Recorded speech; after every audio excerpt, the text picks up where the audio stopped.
what do we see? I think we are living now in an age that can be defined as the age of coercion.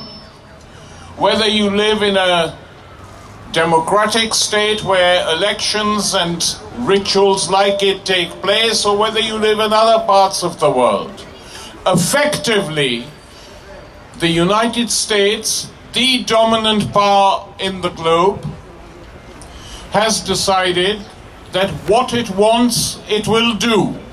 And in Trump, they have elected a president who doesn't wear a mask. He says these things quite openly, things which sometimes upset the liberals in the United States and his liberal opponents, because they would prefer to wear a mask to prettify the reality. He says it clearly. What we want, we're going to get. And what we are watching now, in the case of Julian Assange, Julian's lawyer announced only a few days ago that an offer was made from Trump via a congressman who said that if he gave the Russians a clean bill of health, all the charges would be dropped. So Trump knows, and the American administration knows, that this is a farce. It's something you use to get something from someone else. If you give me what I want, you can go free. The same criteria is being applied to another form of coercion.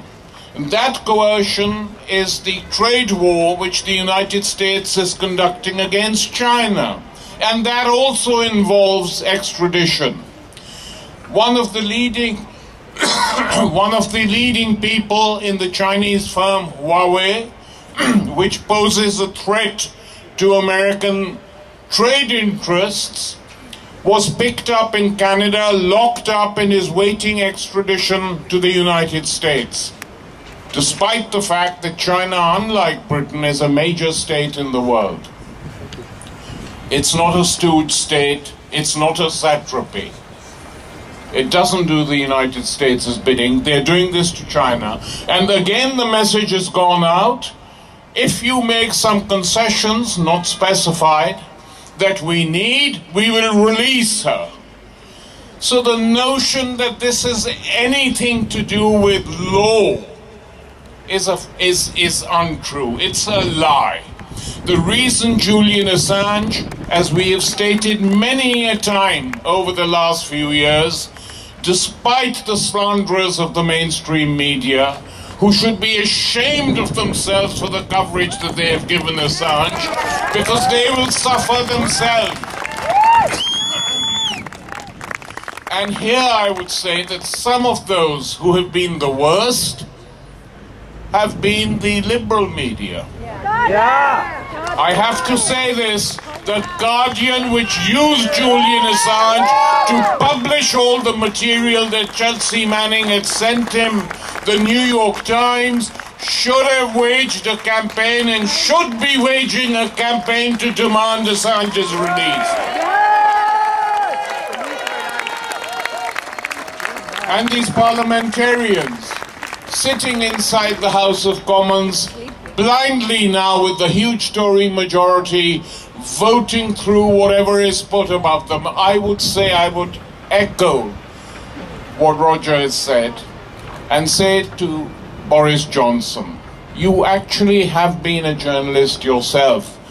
We may not agree with what you wrote, and I never did, but you know what it is to publish a piece which annoys people, which irritates people. And are you prepared to sit silently and acquiesce in this judicial farce that is about to begin in a few hours' time? Are you going to do that? Because if you do, effectively you're opening the door to the United States being able to pick any foreign journalist from anywhere and demand his or her extradition. This is what is going to happen. So it's extremely short-sighted, this trial that is taking place. And why is the trial taking place at all? Because in this age of coercion, one of the most grotesque forms of coercion is war.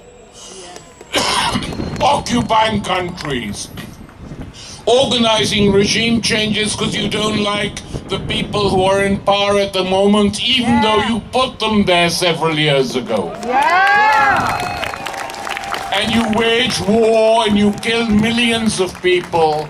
And when brave journalists or brave soldiers, as Chelsea Manning then was, expose your wrongdoings, you arrest them and punish them so that this doesn't happen again. We must do our best to prevent Julian Assange being extradited. That goes without saying. But one thing they should remember, the powers that be, the concert of powers, those who rule over us, one thing they must remember, that despite the fact that they have organized and promoted this epoch of coercion to get their own way, there will always be people, regardless of what you do to Julian Assange, who will come out one day when the atrocities are no longer acceptable and expose you. And that is why join with me, so that they can hear beyond these streets, don't extradite Assange. Come on.